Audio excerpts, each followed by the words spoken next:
and the good that she did for my life.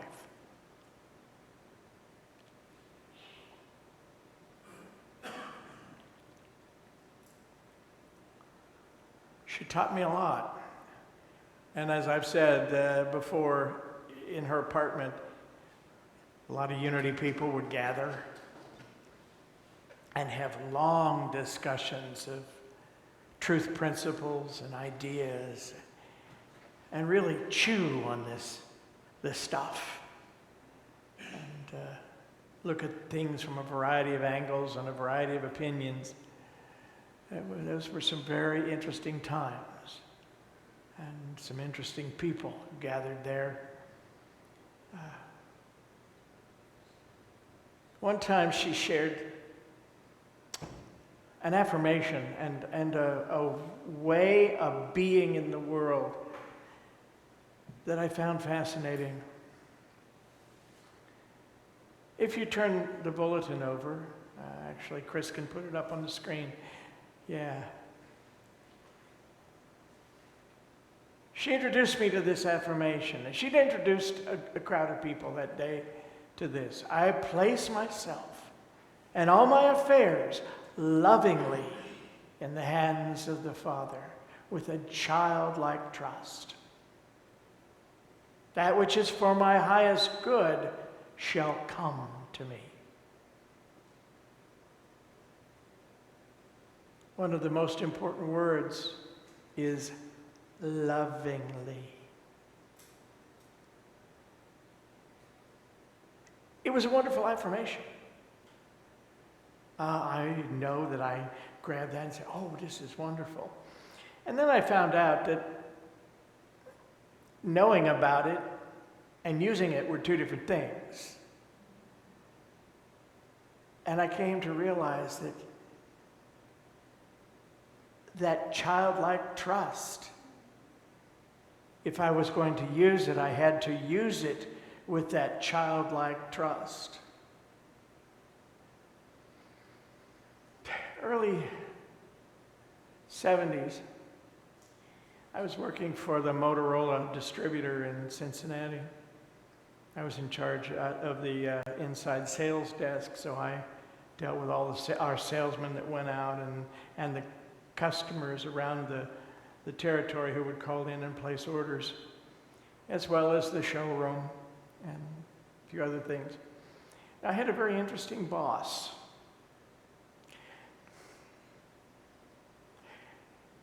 He was a bit odd.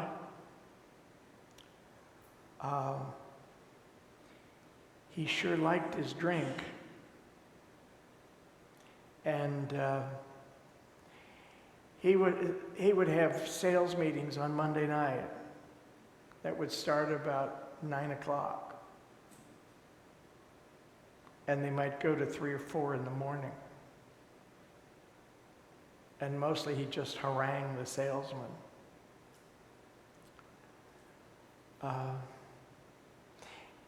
He was a strange man. And 1972, my folks said, we want to go to Europe this summer. We want to take you with us. Well, I said, great. So when I got to work after that, my office was right next to the comptroller's. I said, hey, Bob, what do I have to do to set up my vacation? He said, just talk to Woody and get it on the calendar. Woody was the boss. So I did. Oh, fine, yeah, you can go. You can have a nice vacation in Europe. The day came. I was so excited. I had to leave work early because I had to fly from Cincinnati down to join my parents in Fort Lauderdale. So I said goodbye to everybody, and I took off. My plane went to Atlanta, and then I had to change planes. And by the time I got to Atlanta, I had an itch. I need to call the office. So I called the comptroller, Bob, my buddy. I said, Bob, is everything okay? He said, well, Woody came in here, said, where were you? And then I told him, you gave him permission to go on vacation. Well, he's fired. I said, oh, okay, I'll talk to you when I get back. So I went down to Florida, and we went to Europe, and what a wonderful trip I had. And I started thinking about that affirmation. I place myself and my affairs, all my affairs, lovingly in the hands of the Father with a childlike trust. That which is for my highest good shall come to me. That kind of popped in my head periodically as I was walking through Notre Dame or walking through Amsterdam and through Paris and the Louvre and Fontainebleau and Belgium. It just would pop through my head periodically. And I had no concern. Then it was time to fly home, and I did. And first work day, I didn't go to the office. I called Bob. I said, well, Bob, what's going on? He said, well, you're still getting checks. He said, he couldn't even fire you right. Chicago sent the checks, the main office of Motorola in Chicago. I said, well, Bob, you know, I do have a loaner TV. I got to do that, to borrow a brand new big color remote control. He said, oh, that's yours. I said, well, thank you very much. He said, don't mention it. And we talked a few other times, but I never went back. But I had a house payment. I was still paying off the big black thing at $140 a month. And, you know, in the 1970s, that was a lot of money for me. So my first concern is, oh my God, I need a job. I place myself and all my affairs lovingly in the hands of the Father. Lovingly in the hands of the Father. Lovingly in the hands of the Father.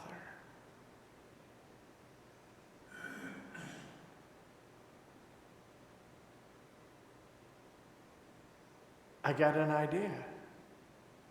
I had a degree in music and in music education. I had taught before. I had a teaching certificate in the state of Ohio.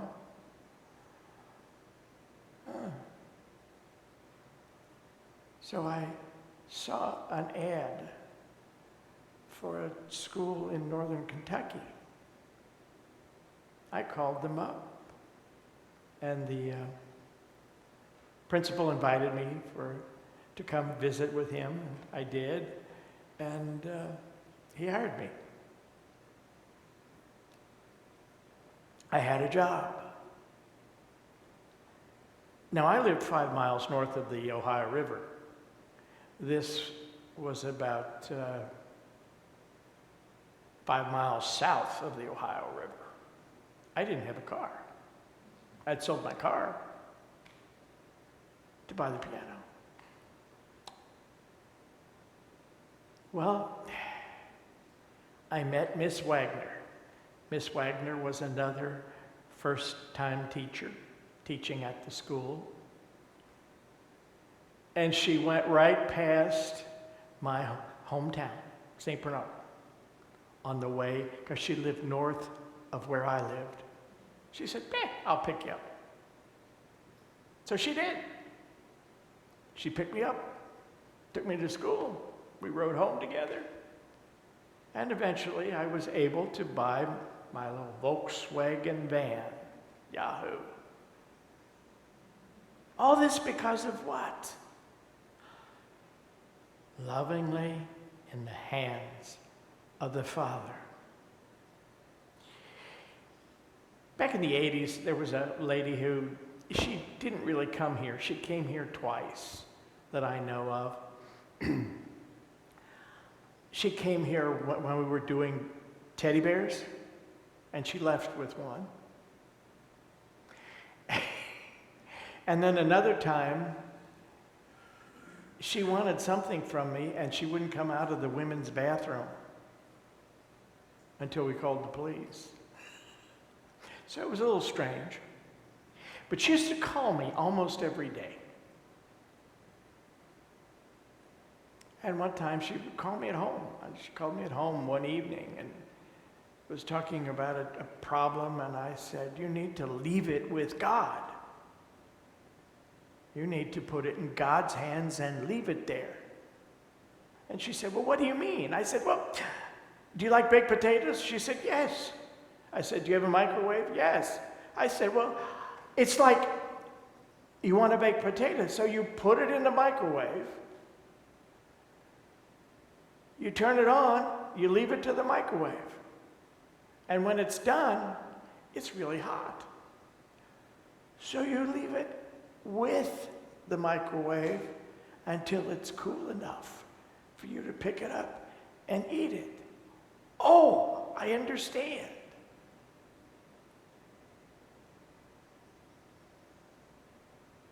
Later that same night, she called and she said, Greg, yes, I did what you told me. I fixed a baked potato, but I got hungry. I ate it. Is that okay?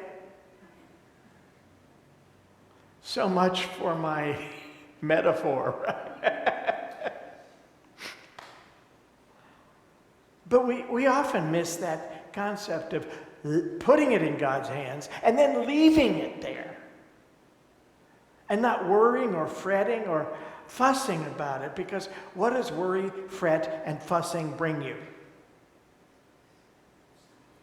Stomachache. It brings you more irritation and aggravation.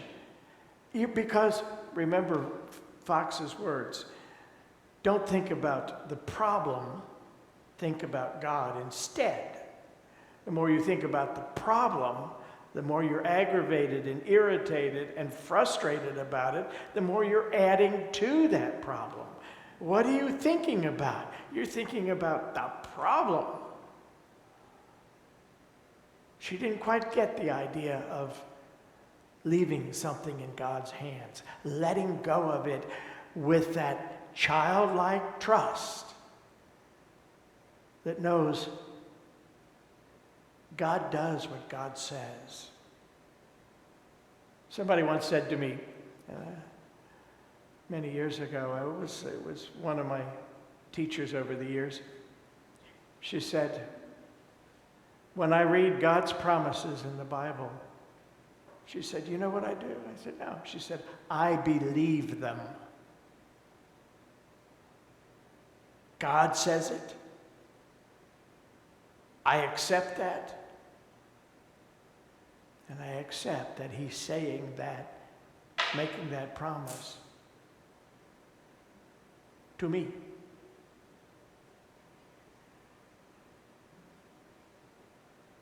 This lovingly in the hands of the Father.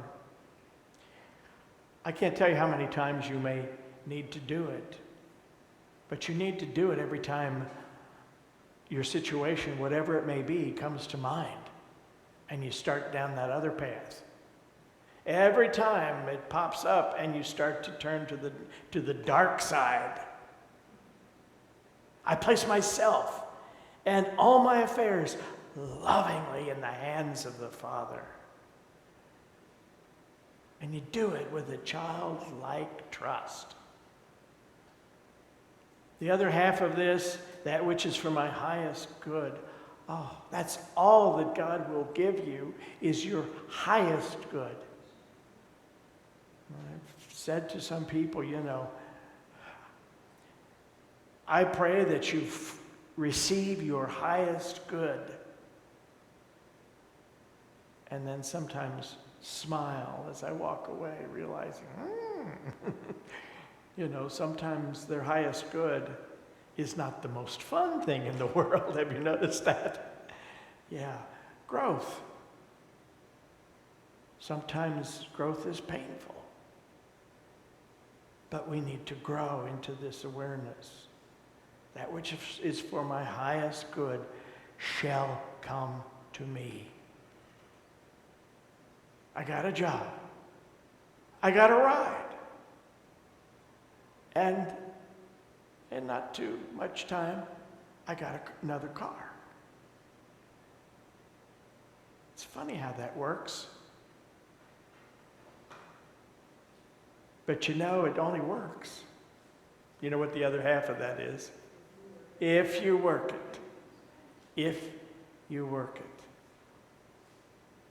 So you make your decision.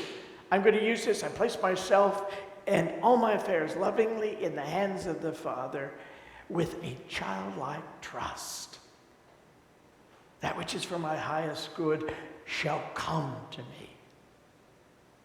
And 5 minutes later, you start to wonder, oh, what if it doesn't work? Lovingly in the hands of the Father. You decide to go to the grocery store, and along the way, your mind starts wandering, and you start getting negative about it. Lovingly in the hands of the Father.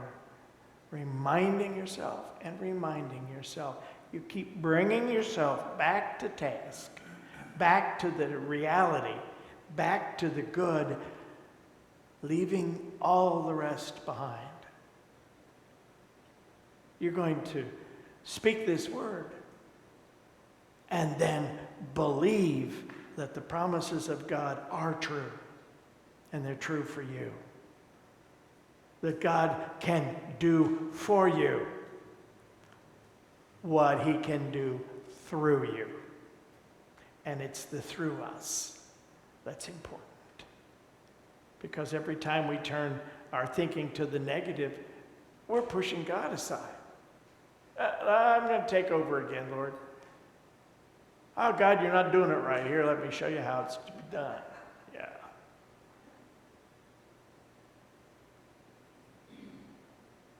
I place myself and all my affairs lovingly in the hands of the Father. Together, I place myself and all my affairs lovingly in the hands of the Father with a childlike trust. And then that which is for my highest good shall come to me. Together, that which is for my highest good shall come to me. Yes. Do you believe it?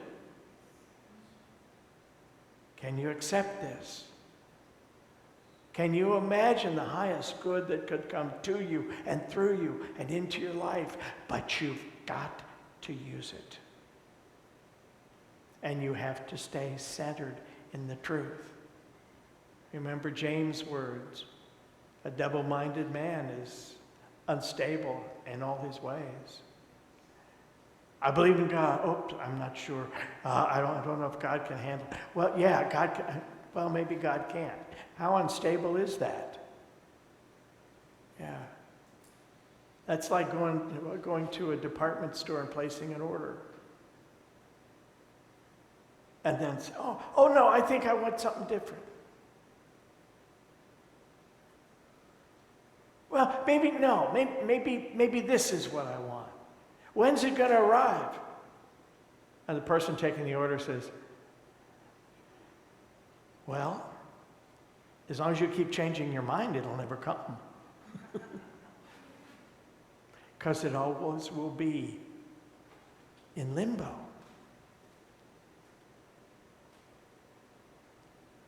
So find that comfortable place in your seat.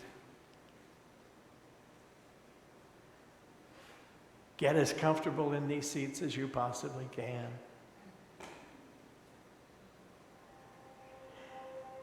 And I'm going to lead you in a meditation. I ask you to follow my words. The words will be giving instructions, but you will be carrying them out.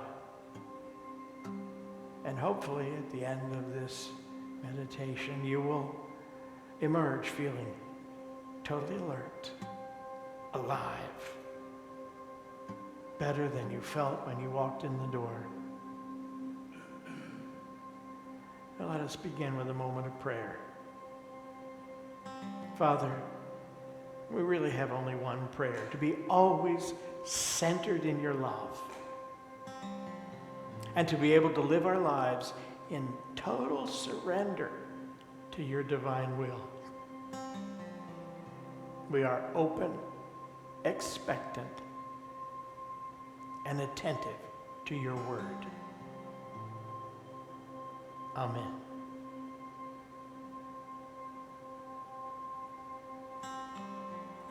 Now you'll begin to take control of your body in order to relax it completely and then to forget it, to finally leave it in God's care and protection.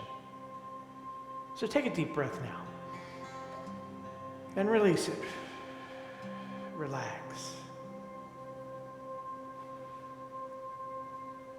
As you relax, you sink deeper and deeper into a healthier state of mind and of body, deeper into the love of God. Now relax the muscles in your face, around your eyes. And if you haven't closed your eyes, let your eyes close.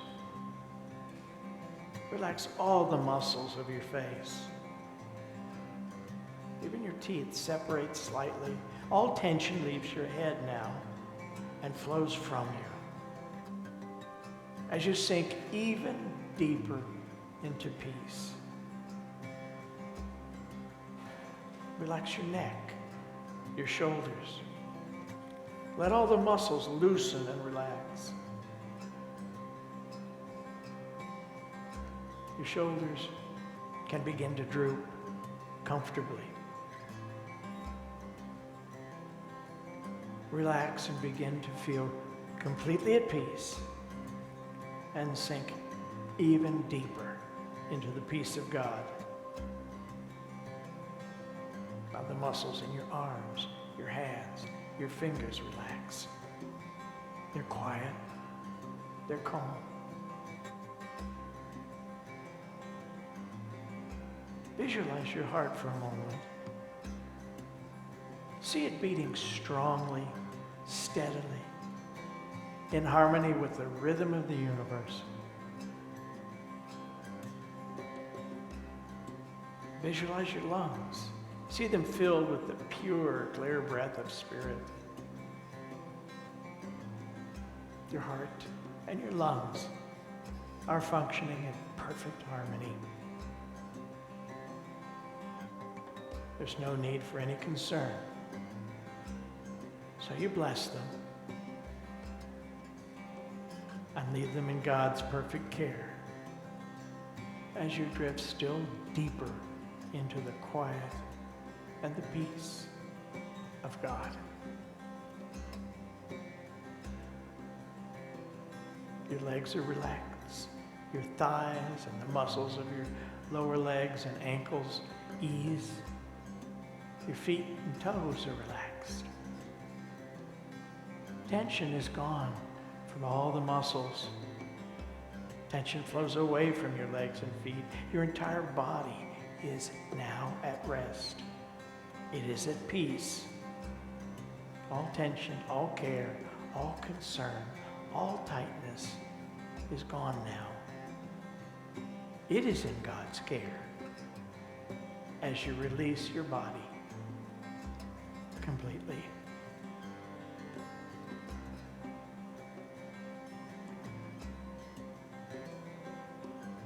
Now, as you remain in this quiet state,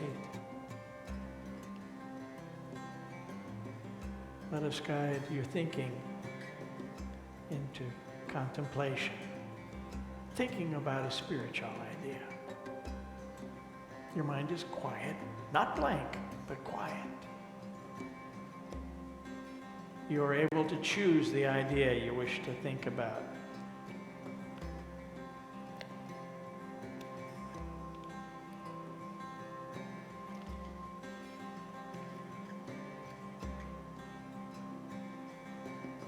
So to start, think of the phrase, "Be still be still. The whole phrase is, be still and know that I am God. Be still and know that I am God. What is this I?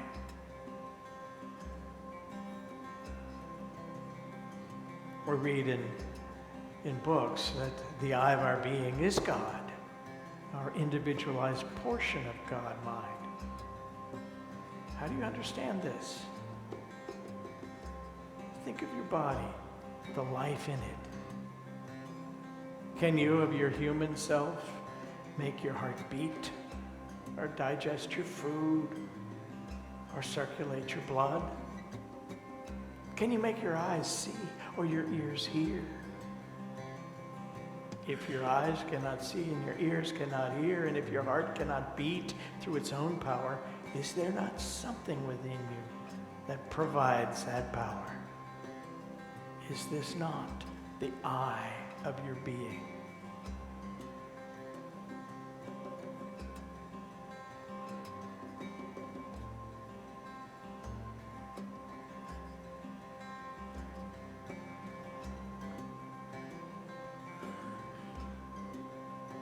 God is love, a love that understands you, that holds and comforts you, that lifts you to greater capabilities than you have ever known. God is wisdom, a radiant light that shines out to guide you safely through all the seemingly dark and troubled pathways. God is strength, an inner assurance that tells you you can do anything you have to do. God in the midst of you is mighty. God is love. God is wisdom. God is strength. So you must be one with these qualities too. You can say, I'm not just my body then. I'm not even my thoughts and feelings. The I in me is God. God in me is my true being.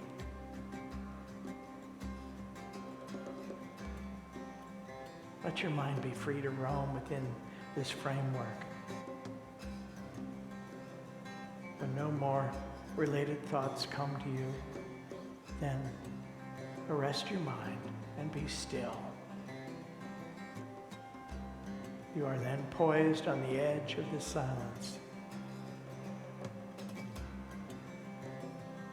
And this will be the time when you have finished your work. A time when you stop your human thinking and let God, your real self, think through you.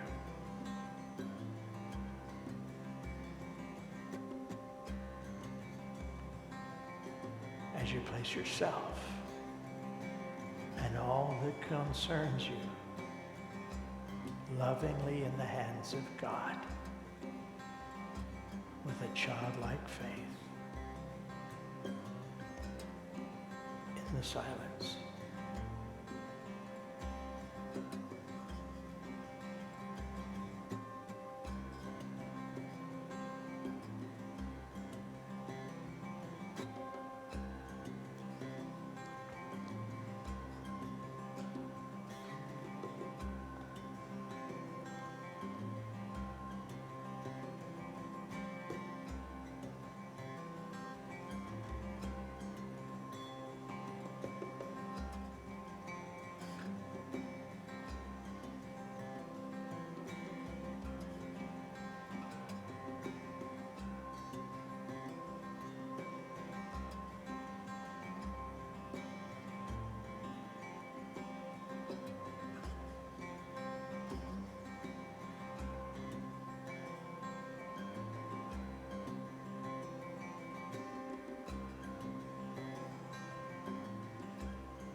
slowly, ever so slowly and gently, you bring this meditation to a close.